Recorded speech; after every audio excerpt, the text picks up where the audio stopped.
श्रीकृष्णः शरणं मम। श्रीगोपीजनवल्लभाय नमः। श्रीमदाचार्यचरणकमलेभ्यो नमः। आज के व्याख्यान का विषय है श्री ब्रजभूमि का स्वरूप एवं महात्म्य। प्रभुचरण श्री विठ्ठलनाथ जी श्री गुसाई जी द्वारा प्रकटित जो आप श्री ने अति प्रसिद्ध विद्वन मंडन नामक ग्रंथ के अंत में प्रकट किया था। तो यह अलौकिक ब्रजभूमि का रहस्य एवं भावना जो विविध श्रुति एवं पुराणों से उल्लिखित आपने की है, इसका अध्यापन किया जाएगा।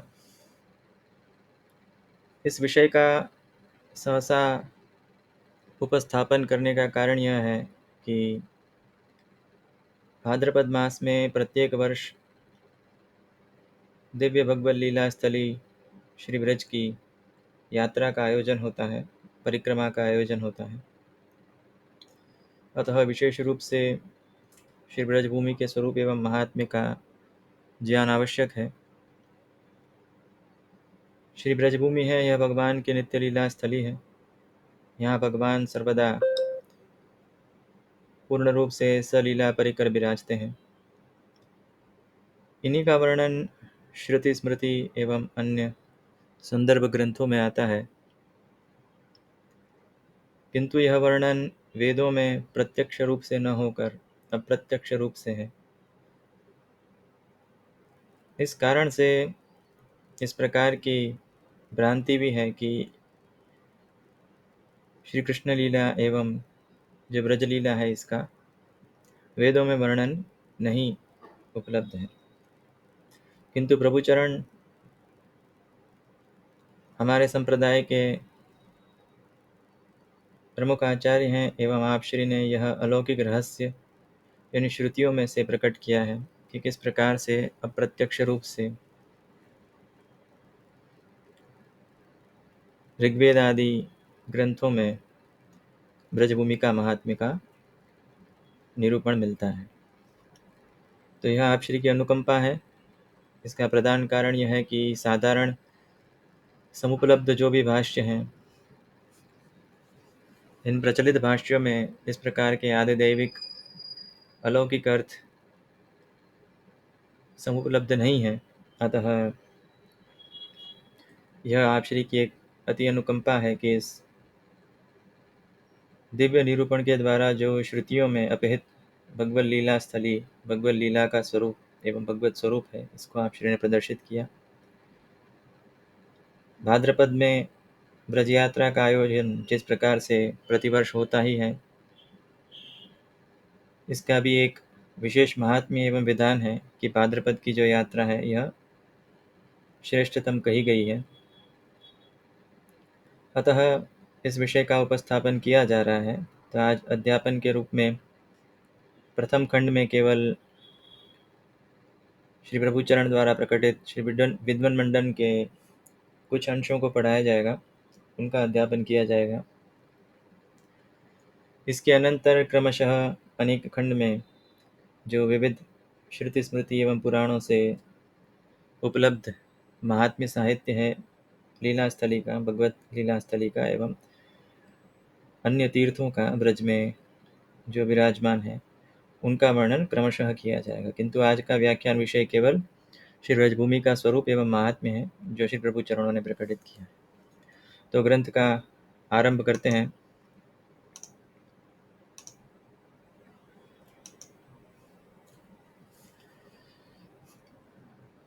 विद्वन मंडन एक वाद ग्रंथ है, अतः यहाँ आप श्री इस प्रकार से ग्रंथ की उत्थानिका कहते हैं। तावां वास्तुन्युष्मसि गमद्ये यत्र गावो भूरिशृंग आयासः अत्राह तद् उरुगायसि वृष्णः परमं पदमवभाति भूरि।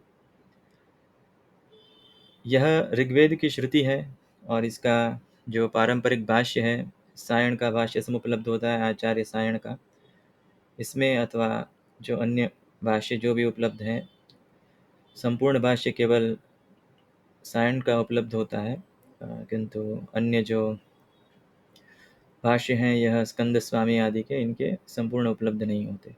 इसमें इस प्रकार का अलौकिक वर्णन नहीं है, किंतु केवल आदि भौतिक वर्णन है। और अलौकिक एवं आदिदैविक मंत्रार्थ जो है, यह प्राचीन व्याख्याकारों ने भी स्वीकार किया है। स्वयं यास्क अपने निरुक्त में इस प्रकार से इसी वस्तु को स्वीकार करते हैं कि मंत्रों के अलौकिक अर्थ भी हैं, जो आदि भौतिक दृश्यमान अर्थ हैं, इससे पृथक जाके इसके अलौकिक अर्थ भी हैं। तो इन पंक्तियों का, इन श्रुतियों का श्री प्रभुचरण इस प्रकार से उल्लेख करते हैं, इस प्रकार से इनका अर्थ किया गया है।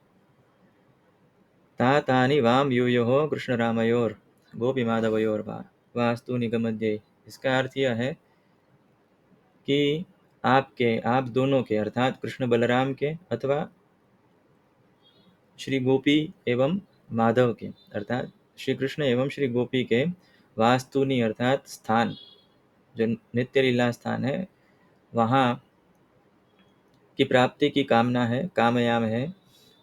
तानि कानि इति आकांक्षायाम गूढ़ाभिसंधिम उद्घाटयति। और वह स्थान कौन से हैं, तो इसका विशेषण बताते हैं। यत्र गोकुले भूरिशृंगा अयासः।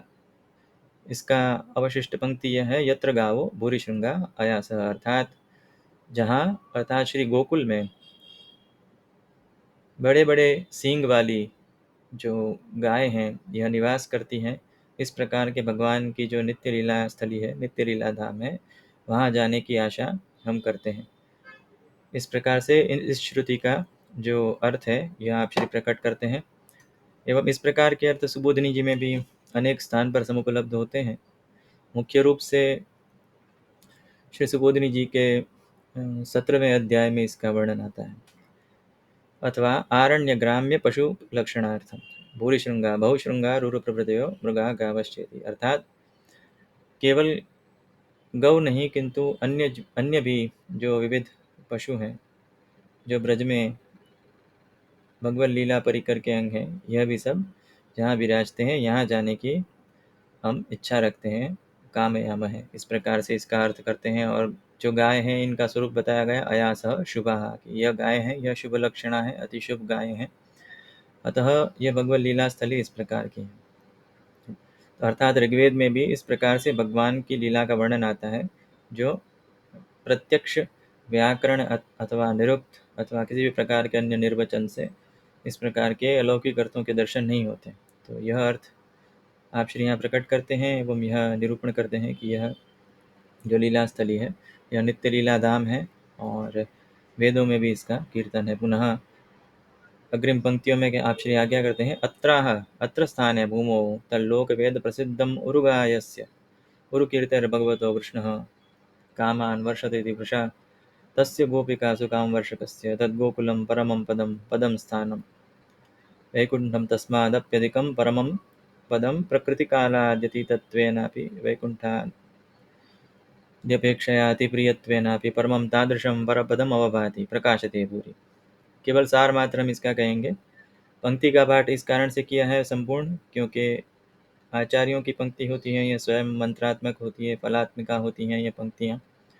तो जिस प्रकार से षोडश ग्रंथ आदि ग्रंथों के पाठ करते हैं, तो इस प्रकार से आचार्यों की पंक्तियों का पाठ अथवा प्राचीन ऋषियों की पंक्तियों का पाठ है, यह पुण्यदायी रहता है।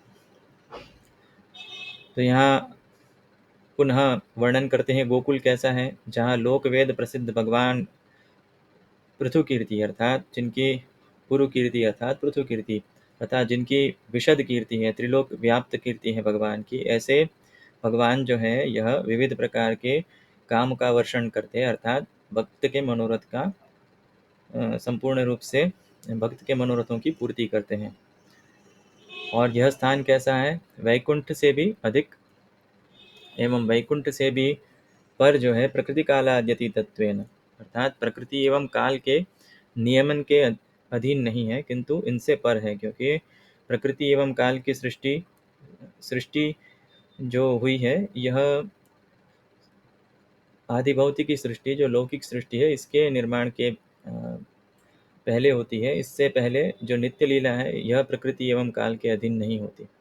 अतः यह जो स्थान है, यह भगवान को वैकुंठ से भी अधिक प्रिय है। अतः इस प्रकार का जो यह ब्रजभूमि है, इस प्रकार की यह जो ब्रजभूमि है, यह दिव्य रूप से प्रकाशमान होती है, अर्थात प्रकाशित होती है अतः इस स्थान की प्राप्ति की हम कामना करते हैं। अर्थात यहाँ पुनः और इसका दिव्य अर्थ बताया गया है। भूरि शब्दस्य बाहुल्यार्थत्वेन अनेकविध निकुंज गह्वर प्रदेश यमुना पुलिन गोवर्धन सान्वादिषु निरंतरम भगवतः स्थित्या तावद्रूपम प्रकाशत। अद्भुत पंक्ति है। आपसे आज्ञा करते हैं। भूरि शब्द अनेक अर्थ में प्रयुक्त होता है, अतः यहाँ भूरि शब्द के द्वारा अनेकविध जो निकुंज हैं, भगवत लीला स्थल हैं, पुनः गह्वर आदि वन है, जो गह्वर प्रदेश है, वन प्रदेश है, जहाँ चारण आदि लीला रहती है, भगवान की गौचारण वत्सचारण आदि जो लीलाएं हैं यह रहती है। पुनः यमुना पुलिन अर्थात यमुना जी के किनारा, यमुना जी का जो तट है वह श्री गोवर्धन सान्वादिशु अर्थात श्री गोवर्धन की तरेटी, यह निरंतर यहाँ भगवान की स्थिति रहती है। अतः इस प्रकार का जो यह दिव्य धाम है यह निरंतर प्रकाशित होता है एवं निरंतर विराजमान रहता है, और यह पूर्ण रूप से व्यापक है। व्यापकत्व के रूप में इसका अर्थ कहा गया है। तो यहाँ इस प्रकार से इस श्रुति का अर्थ श्री प्रभुचरण प्रकट करते हैं। तथा च परमत्वेन भगवत स्थानत्वेन भूरित्वेन च नित्यत्वमेव। पुनः यह परात्पर वस्तु है, इससे पर कोई वस्तु नहीं है। अतः और यह वस्तु जो है यह नित्य भी है। अतः यह भगवत लीला स्थली है, यह सर्वदा विद्यमान रहती है। प्रलय आदि किसी भी वस्तु से यह अप्रभावित रहती है। पुनः ऋग्वेद के अनंतर आप श्री तैत्तिरीय संहिता का भी जो मंत्र है यह वर्णन करते हैं। ते ते धामान्युष्मसि मध्ये गाओ यत्र भूरि शृंगा आयासः। इसका भी अर्थ जो है यह समान ही आता है। जिस प्रकार से पूर्व श्रुति का वर्णन हमने किया था, तो इसी प्रकार से इसका अर्थ भी है। यहाँ भूरि शब्द का रासोत्सव आदि में प्रयोग किया गया है कि भगवान की जो स्थिति है यह नित्य लीला गम्यमान होने के कारण, एक कालावच्छिन्न भगवत स्थिति होने के कारण भगवान एक ही समय में विविध प्रकार के जो ब्रज गोपिकाएं हैं इनके भावों की, मनोरथों की पूर्ति करते हैं। जो भगवान का जिस प्रकार से भजन करता है, वात्सल्य भाववान जो भी भक्त हैं उनका उस भाव से भगवान है यह भजन करते हैं। पुनः जो सख्य भाव परक जिनकी भक्ति रहती है उनसे सख्य भाव संबंधी सब लीलाएं भगवान करते हैं। तो यह नित्य लीला का प्रक्रम है। श्री प्रभुचरण का यह जो विद्वन मंडन ग्रंथ का अंश है, इसको नित्य लीलावादत त्वेन भी जाना जाता है।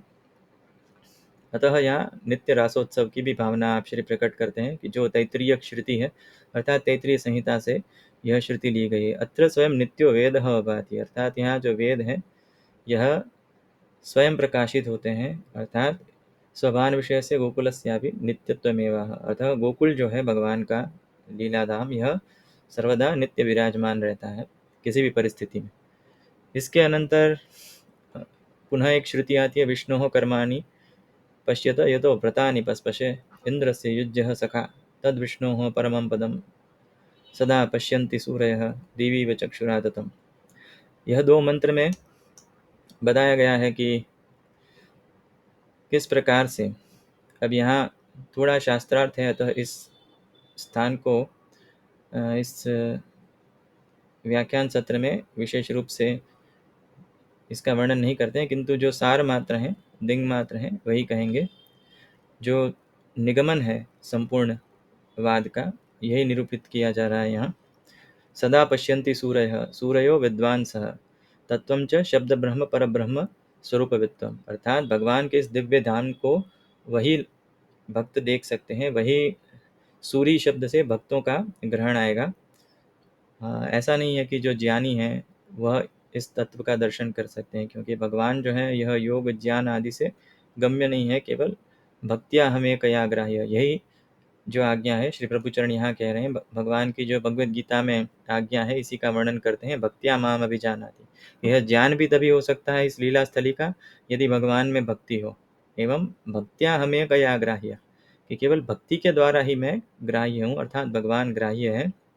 अतः और किसी भी प्रकार से इस अलौकिक दिव्य धाम की प्राप्ति जो है यह संभव नहीं है, और इसको जानना भी संभव नहीं है।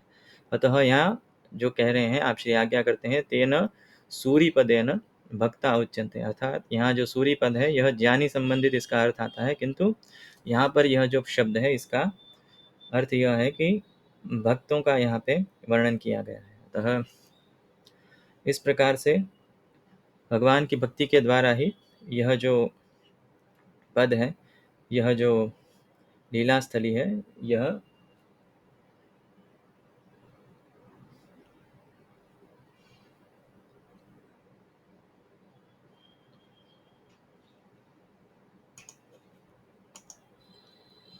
इस प्रकार से यह जो भगवत पद है, भगवत लीला स्थली है, यह गम्य है। यहाँ इस प्रकार बताया गया है।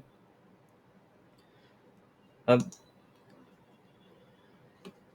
अग्रिम पंक्ति का अध्ययन करेंगे। दिवी व चक्षुराततम दिवी स्वर्गे यथा आसमंतात व्याप्तम।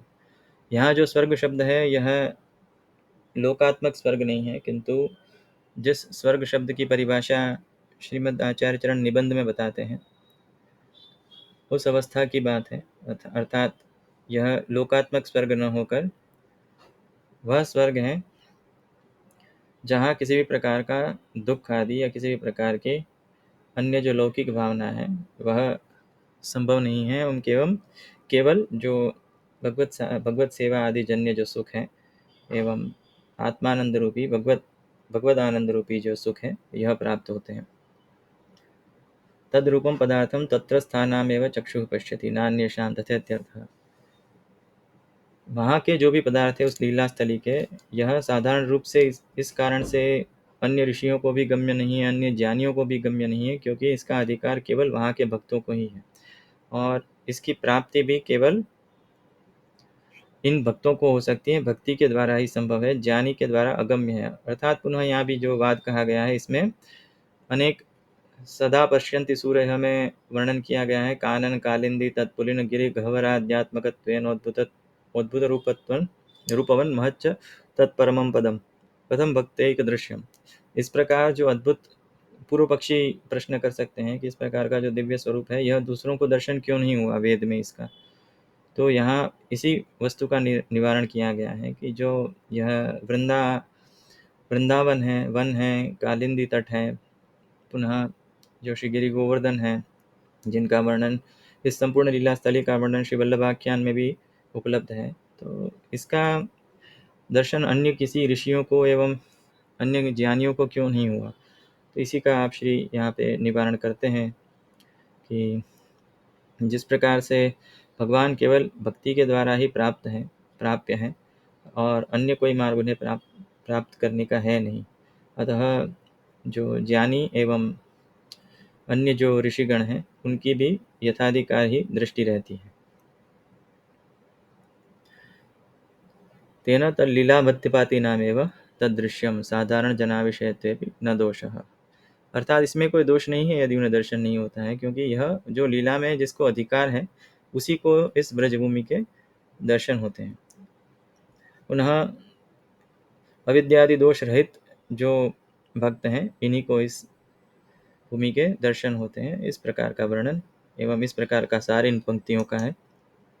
इसके अनंतर छांदोग्योपनिषद में अथ यदिदमस्मिन् ब्रह्मपुरे दहरं पुंडरीकं वेश्म दहरो अस्मिन् अंतराकाशस्तस्मिन् यदन्तस्तन्वेष्टव्यं तद्वाच विजिज्ञासितव्यम् इत्यस्याग्रे किम तत्र विद्यते। यहाँ यह जो श्रुति आती है सर्वात्म भाव परक, इसका वर्णन भाष्य आदि सर्वत्र समुपलब्ध होता है। यह थोड़ा कठिन विषय होने के कारण केवल इसका सार मात्र हम यहाँ कहेंगे। प्रभुचरण यह कह रहे हैं कि यहाँ यह ब्रजभूमि में अनेक प्रकार से जो नित्यत्व की सिद्धि होती है ब्रजभूमि के, इसका इस वाद के अंश में निरूपण किया गया है, किंतु यह जो अंश है यह थोड़ा क्लिष्ट है एवं वाद शैली में लिखा होने के कारण कदाचित प्रारंभिक अध्यापन सत्रों में इसका अध्यापन करना उचित प्रतीत नहीं होता। थोड़े अग्रिम सत्रों में, अग्रिम कक्षा के सत्रों में इसका अध्यापन किया जाएगा।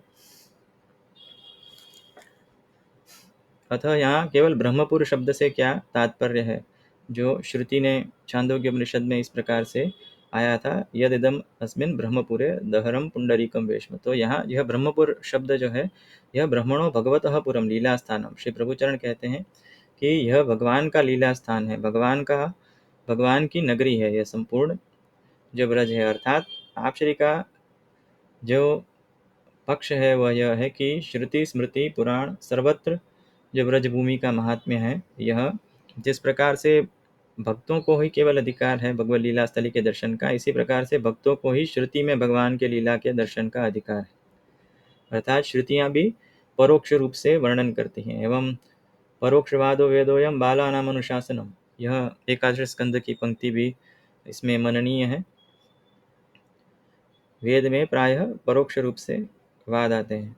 यह थोड़े गंभीर विषय हैं, किंतु यहाँ केवल इसका इन सब पंक्तियों का जो सार मात्र यह है कि वेद आदि में स्पष्ट रूप से नहीं किंतु अपरोक्ष रूप से श्री ब्रजभूमि के महात्म्य का वर्णन आता है, श्री भगवत लीला स्थली का वर्णन आता है। तो यह ब्रजभूमि के महात्म्य का स्वरूप है। वेदों के अंतर्गत अब श्री प्रभुचरण पुराण के अंतर्गत कुछ उद्धरण इसके जो उपाख्यान है यह आप श्री प्रकट करेंगे। अपरंच बृहद्वामन पुराणे गीयन्ते उत्तरस्थाने खिल्यज भृगवादीन प्रति ब्रह्मण वाक्यानि।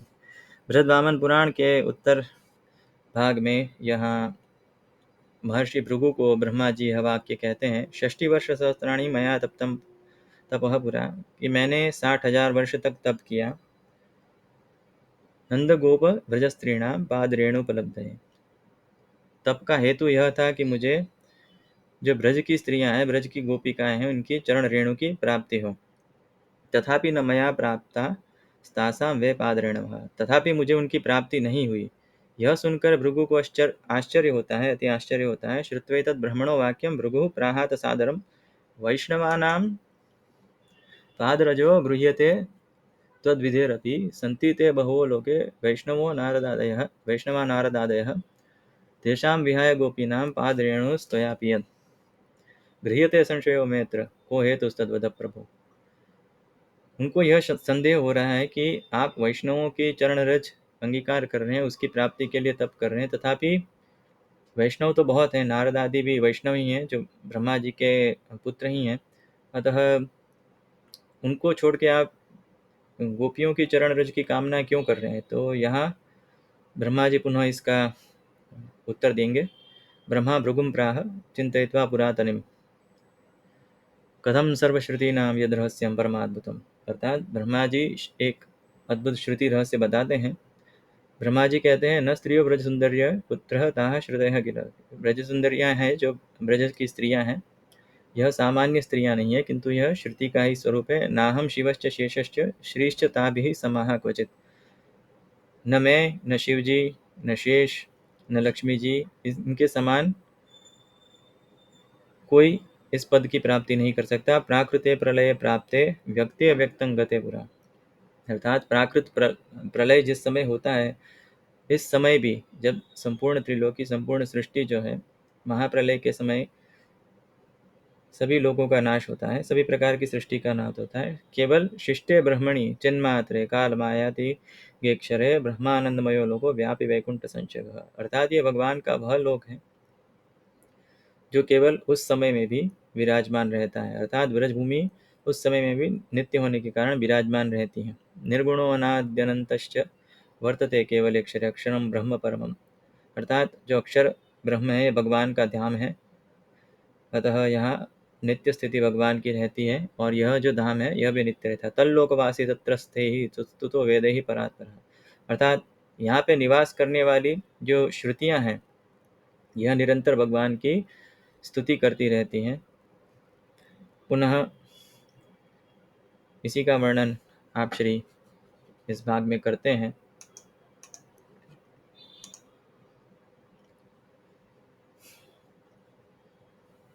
इस प्रकार की परिस्थिति में जहाँ संपूर्ण सृष्टियों का नाश हो गया है, इसमें जो श्रुतियाँ हैं यह भगवान की स्तुति करती हैं, और यहाँ पर यही प्रश्न भी करती हैं इसके अनंतर, नारायणादि रूपाणि ज्ञातान्यस्माभिरच्युत सगुणं ब्रह्म सर्वेदं वस्तु बुद्धिर्न तेषु नः ब्रह्मेति पठ्यते अस्माभिः यद् रूपं निर्गुणं परं वाङ्मनोगोचरातीतं ततो न ज्ञायते तु तत् आनन्दमात्रमिति यद् वदन्ति ह्यः पुराविदः तद्रूपं दर्शयास्माकं यदि देवो वरोहिणः। श्रुत्वैतद्दर्शयामास स्वं लोकं प्रकृतेः परं केवलानुभवानन्दं केवलानुभवानंद मात्रम अक्षरम अध्यगम यत्र वृंदावनम नाम वरम काम दुगैर्द्रमेहि मनोरम निकुंजाड्यम सर्वर्थो सुख संयुतम यत्र गोवर्धनो नाम सुनिर्जर दरिर्यतः। अर्थात जो ब्रजगोपिकाओं ने श्रुतियों ने इस प्रकार से भगवान को प्रश्न किया कि आपके नारायण आदि जो स्वरूप हैं यह तो हमने जाने, किंतु सगुणम ब्रह्म सर्वेदम, यह ब्रह्म के सगुण स्वरूप हैं।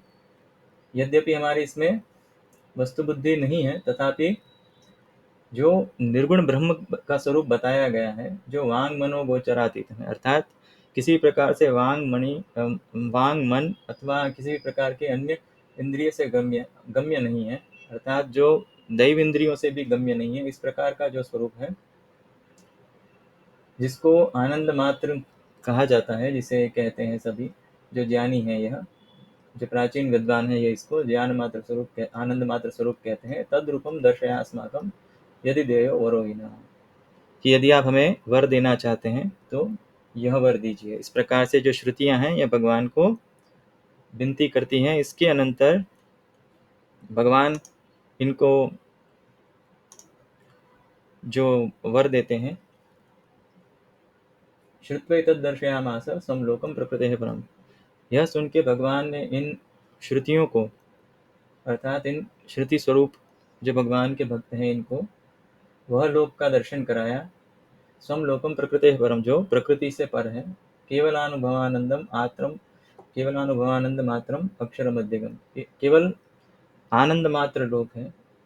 और जहाँ वृंदावन आदि वन है एवं अन्य मनोरम निकुंज एवं अन्य जो वनावली है, सर्वऋतु सुख संयुतम, पुनः सभी प्रकार के ऋतु में सुख युक्त ही है।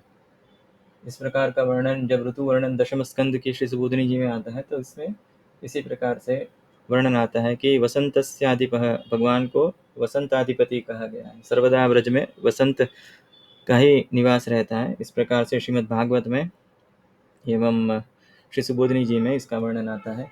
अर्थात इस प्रकार के जो अद्भुत लोक है, इसका दर्शन कराया। यत्र गोवर्धनो नाम सुनिर्जर दरिर्युतः, जहाँ पे श्री गोवर्धन नामक अति दिव्य रमणीय जो पर्वत हैं, जो विविध प्रकार के झरना आदि जो सामग्री है इससे युक्त है, यह सब भगवत लीला सामग्री है। रत्न धातुमय श्रीमान सबक्षी गण संकुल, और श्री गोवर्धन है यह विविध प्रकार के रत्न धातु से समन्वित है। और इसी की भावना हम देखते हैं नवाख्यान में, जहाँ रत्न धातु गिरिराजेरे वाजिंत्र विविध पेरे वागेरे, इस प्रकार से कोई पंक्ति आती है, तो यह भाव यहीं से लिया गया है। पुनः कालिंदी सरितावरा, श्री यमुना जी विराजते हैं रत्नबद्धो भय तटी हंस पद्मादि संकुल। यमुना जी का स्वरूप ऐसा है कि जिनके दोनों तट हैं यह मणिमय रत्नों से बने हुए हैं। अर्थात यही वर्णन जो है यह संपूर्ण वल्लभाख्यान में उपलब्ध होता है। नाना रास रसोन्मत्तम यत्र गोपी कदम्बकम, भगवान जो है यह विविध प्रकार के रास लीलाओं के साथ यहाँ जो ब्रज गोपिकाएँ हैं, इनसे नित्य रास के द्वारा मनोरथों की पूर्ति करते हैं। तत्कदम्ब मध्यस्थ किशोराकृति रचित, अर्थात भगवान बीच में विराज के जिस प्रकार से रासमंडल की परिस्थिति रहती है, जो श्री सुबोधिनी जी में आता है, षोडश गोपिका नाम मध्य अष्टकृष्णाः भवन्ति, षोडश जो गोपिका हैं इनके मध्य में भगवान के 8 स्वरूप विद्यमान रहते हैं। तो ऐसे भगवान जो हैं यह एकमात्र यहाँ विराजते हैं। दृष्टो मदीयो लोकोयम यतो नास्ति परम्परम दर्शयित्वेति। इसके अनंतर श्रुतियों को यह भावना होती है कि कंदर्पकोटि लावण्यम त्वयि दृष्टे मनांसिनः कामिनी भावमासाद्य स्मर क्षुब्धान निसंशयम्, अर्थात भगवान का कोटि कंदर्प लावण्य जो स्वरूप देखकर ब्रजगोपिकाओं को इस प्रकार की भावना होती है कि भगवान के साथ जिस प्रकार से ब्रजगोपिकाओं की रासलीला का वर्णन आता है, यह रासलीला का जो लौकिक भाव साधारण जनमानस करते हैं, इस प्रकार से इसका कोई संबंध नहीं है। यह जिस समय हम पंचाध्याय की श्री सुबोधिनी जी का अध्यापन करेंगे, इस समय इसका विशेष वर्णन करेंगे कि किस प्रकार की लीला का वर्णन है और किस प्रकार से प्रत्येक स्थान में श्रीमद् आचार्य चरणों ने एवं श्री प्रभु चरणों ने इसका इन शंकाओं का निवारण किया है। तो यहाँ इस अलौकिक भगवत लीला स्थली का अवगाहन करने का, भगवत लीला के पात्र बनने की ब्रज गोपिकाओं की इच्छा होती है। पुनः भगवान उनको वर देते हैं, दुर्लभो दुर्घटश्चैवं युष्माकं सुमनोरथः मया अनुमोदितः सम्यक सत्यो भवितुमर्हति। यद्यपि यह बहुत कठिन कार्य है और यह मनोरथ है, यह दुर्घट है, अर्थात यह बहुत कठिनता से प्राप्त होने वाला है, इसकी सिद्धि बहुत कठिन है, तथापि अग्रिम जो सृष्टि होगी ब्रह्मा जी की, इसमें कल्पम सारस्वतम प्राप्य, सारस्वत कल्प में आप सब व्रज में गोपी के रूप में अवतरण लेंगे। पुनः पृथिव्याम भारतीय क्षेत्रे मातुर एवं मंडले, तो कहाँ आप श्री का जन्म है सबका? पृथ्वी में, भारत क्षेत्र में, मथुरा मंडल में सब ब्रज गोपिकाओं का अवतरण होगा। इस प्रकार की आप श्री आज्ञा करते हैं, वरदान देते हैं। वृंदावन भविष्यामि प्रियान्वो रास मंडले, और वहाँ इसी प्रकार से रास मंडल की जो सज्जा है यह करके पूर्ण रूप से सब मनोरथों की पूर्ति होगी। झार धर्मेण सुस्नेहम सुदृढ़ सर्वतोधिकम वही संप्राप्य सर्वे भी कृतकृत्या भविष्यत। अर्थात भगवान के जो आसक्ति है, क्योंकि यह नित्य सिद्धा ब्रज गोपिकाओं की भावना नहीं है, किंतु यह श्रुतियों की भावना है, अतः इसमें किसी प्रकार का सोपधि स्नेह संभव है। अतः इस प्रकार से यह उपाख्यान आता है। किंतु इसमें जो ब्रजमंडल की भावना बताई गई है, वह जो मूल लीलास्थ ब्रजमंडल है, यह जिस समय पूर्ण पुरुषोत्तम प्रकट होते हैं लीला अवतार काल में, उस समय वही अलौकिक लीला स्थली उस स्थान से यहाँ पर प्रकट होती है। और यही भावना सर्वत्र पुराणों में एवं अन्य जो महात्म्य बोधक ग्रंथ हैं सभी में इसी प्रकार का वर्णन आता है, जिसका अग्रिम भाग में एवं अग्रिम व्याख्यानों में वर्णन करेंगे।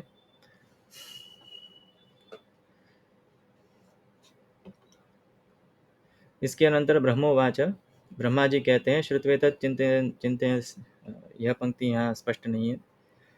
श्रुत्वेतत् चिंतयन्त्यस्ताः, हाँ, अर्थात यह सुन के यह चिंतन करने लगी भगवान का सब श्रुतियाँ, एवं उक्त कालम समासाद्य गोप्यो भूत्वा यहाँ, अर्थात यहाँ काल की प्रतीक्षा करके जो भगवान की सृष्टि पुनः इस समय सृष्टि की इच्छा रही सारस्वत कल्प में, तब भगवान ने स्वयं अवतीर्ण होकर यहाँ ब्रज गोपिकाओं के साथ विविध प्रकार की लीलाएं की। अत्र ही श्रुतिभिः सर्ववेदांत प्रत्ययम गुणातीतम वांग मनोगोचरातीतम आनंदेक स्वरूपम। यहाँ पुनः थोड़ा शास्त्रीय निरूपण है।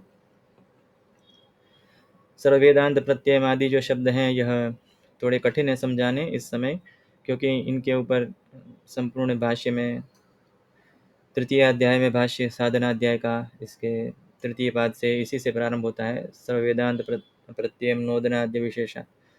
अर्थात यह इसी प्रकार से कि सभी प्रकार के वेदांत का अर्थात सभी प्रकार की जो श्रुतियों का जो सार है, यह केवल भगवान का स्वरूप है जो गुणातीत है। वांग मनोगोचर, अर्थात वाणी वचन एवं कर्म से यह प्राप्त नहीं है। आनंदिक स्वरूप जो है, वहाँ भगवान ने वह स्वरूप साक्षात प्रकट किया। इस कारण से हमारे संप्रदाय में एवं अन्य सभी जगह इस प्रकार से वर्णन है कि सारस्वत कल्प में भगवान की जो लीला रही, यह इसमें पूर्ण पुरुषोत्तम का आविर्भाव है। अन्य सभी कल्प में, अन्य सभी सृष्टि में प्रायः जो भगवद अवतरण होते हैं यह अंश के भेद से होते हैं। तो इस प्रकार से यह दिव्य लीला स्थली का स्वरूप है। एवं सारस्वत कल्प में जिस समय भगवान यहाँ पधारे, इस समय भगवान की लीला स्थली स्वयं इस स्थान पर प्रकट हुई। एवं अब सार मात्र यहाँ कहेंगे, जिसके द्वारा जो ब्रज का स्वरूप है यह पूर्ण रूप से जाना जा सकता है। यहाँ जो निगमन आप श्री अंत में कहते हैं, तेन वृंदावनाद्युक्त सामग्री विशिष्टमेव सदा भगवद रूपम, अर्थात भगवान कभी केवल नहीं विराजते, लीला सामग्री युक्त ही हैं। भगवान सर्वदा लीला सामग्री युक्त ही विराजते हैं। जो नित्य लीला का अर्थ ही है कि भगवान कभी केवल अर्थात अकेले नहीं विराजते, सदा लीला सामग्री युक्त ही रहते हैं। और इस विषय में बहुत सुंदर वाद ग्रंथों में इस प्रकार से समझाया जाता है, मध्यम दिने नभसि सूर्य एकाकी चरति, अर्थात दोपहर के समय में इस प्रकार की श्रुति आती है कि सूर्य है यह एकमात्र नभ में विचरण करता है, किंतु यह पूर्ण रूप से सत्य तो नहीं है, दिखता केवल इतना है। ऐसा है तो नहीं कि वह अकेला विचरण करता है, उसके साथ जितने सौर मंडल हैं वो सबको लेके विचरण करेगा। इसका जितना संपूर्ण मंडल है, जितना अधिकार क्षेत्र है, वह सबके साथ विचरण करता है। तो इसी प्रकार से भगवान भी है, यह केवल ऐसे दर्शन इस प्रकार से दे सकते हैं जैसे कि वह एक ही हैं, विराज रहे हैं, किंतु ऐसा नहीं है। भगवान सर्वदा लीला सामग्री सहित ही भगवान एक है। किंतु इससे जो अन्य श्रुतियां हैं कि जिसमें ब्रह्म के ऐक्य का निरूपण किया गया है, एकत्व का निरूपण किया गया है, तो इससे उनका कोई विरोध नहीं है। इस प्रकार के जो वाद हैं, इनके लिए कोई अन्य व्याख्यान सत्र रखेंगे, किंतु इतना आज सार मात्र ग्रहण करना चाहिए कि जो ब्रज लीला सामग्री है, ब्रज संपूर्ण है, भगवान की संपूर्ण लीला सामग्री है, यह भगवान का ही अंग है, भगवान का ही स्वरूप है, एवं इनके व्यतिरिक्त, इनके बिना भगवान की स्थिति नहीं है। भगवान एक कभी केवल नहीं विराजते, अकेले नहीं विराजते। तो इस प्रकार की यह दिव्य भावना श्री प्रभु चरणों ने प्रकट की है। व्याख्यान के समय में कुछ पंक्तियां इस प्रकार की रहती हैं कि केवल अनुवाद मात्र भी करने से उनका अवबोध संभव नहीं है। किसी किसी वस्तु के लिए थोड़ी पृष्ठभूमि चाहिए। बीच में 2-4 पंक्तियां पूर्ण रूप से उनका अध्यापन हमने नहीं किया है, क्योंकि उसमें किसी अंश में वाद है, और वाद ग्रंथों के अध्ययन अध्यापन का जो प्रक्रम है, यह अभी हमने प्रारंभ नहीं किया है। तो इस प्रकार की हम अपेक्षा नहीं रख सकते कि जो साधारण जो व्यक्ति हैं, जो केवल महात्म्य श्रवणार्थ यहाँ श्रवण कर रहे हैं, उनके लिए यह सब वस्तुएं गम्य होंगी। तो इस कारण से आज के व्याख्यान को यहीं समाप्त करते हैं। अग्रिम जो व्रज का महात्म्य है, अन्य अग्रिम खंडों में निरूपित किया जाए।